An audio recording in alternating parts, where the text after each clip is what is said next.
کہیں دور آسام کے ہرے بھرے گاؤں میں کھیتوں پہاڑوں اور دریاؤں کے بیچ ایک بہت خاص ہاتھی رہتا تھا۔ لیکن یہ کوئی عام ہاتھی نہیں تھا، یہ ہاتھی اڑ سکتا تھا۔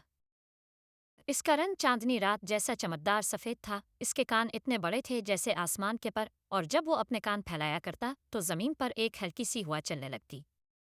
گاؤں والے اسے اپر والا بھورا وہ کہتے تھے کیونکہ اس کے اڑنے کا انداز ایسا ہوتا جیسے کوئی پرندہ اپنی آزادی میں جھوم رہا ہو۔ دن میں وہ پہاڑوں کے پیچھے چھپ کر سوتا اور رات کو زمین پر آتا، خاص طور پر گنے کے کھیتوں میں کیونکہ اسے میٹھا بہت پسند تھا۔ ایک دن جب وہ معمول کے مطابق چپکے چپکے گنے چبا رہا تھا، ایک کسان جاگ گیا۔ اس کا نام رامو تھا۔ رامو گنے کا بہت شوقین تھا اور جب اس نے دیکھا کہ آدھے کھیت غائب ہو چکے ہیں تو وہ سخت غصے میں آ گیا۔ وہ چھپ کر بیٹھ گیا کہ دیکھے یہ راز کی بات کیا ہے۔ اچانک اس نے دیکھا کہ ایک سفید ہاتھی ہوا میں نیچے آتر رہا ہے۔ اس نے اپنے لمبے سونڈ سے ایک تازہ گنا کھینچا، چبایا اور مسکرا دیا۔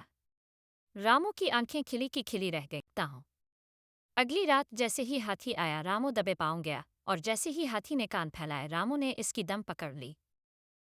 ہاتھی کو کچھ پتہ نہ چلا اور وہ سیدھا آسمان کی طرف الفاڑ گیا۔ رامو ہوا میں تھا۔ نیچے دریا، پہاڑ، گاؤں اور کھیت چھوٹے چھوٹے کھلونے لگ رہے تھے۔ ہوا نے اس کے بال آڑا دیے اور وہ ہنسی روک نہ سکا۔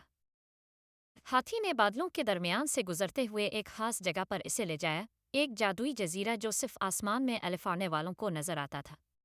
وہاں الفاڑنے والے جانوروں کا راج تھا۔ الفاڑتے ہوئے گھوڑے، چمکتے پرندے، باتیں کرتے طوطے اور ہاتھیوں کا پورا قبیلہ۔ رامو کی آنکھیں حیرت سے کھلی کی کھلی رہ گئیں۔ اسے لگا وہ کوئی خواب دیکھ رہا ہے۔ ہاتھی نے اسے اپنے قبیلے سے ملوایا۔ ایک بوڑھے ہاتھی نے کہا، رامو تم خاص ہو، تم وہ پہلے انسان ہو جو ہمارے راز کو جان۔ ہم چاہتے ہیں تم ہمارے محافظ بنو۔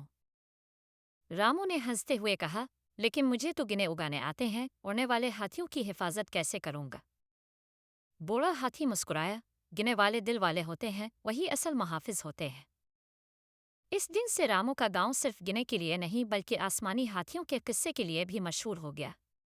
اور کبھی کبھی جب بادل بہت نیچے آترتی ہیں، لوگ کہتے ہیں کہ سفید ہاتھی اور ایک کسان بادلوں کے بیچ گنے باندھتے پھر رہے ہوتے ہیں۔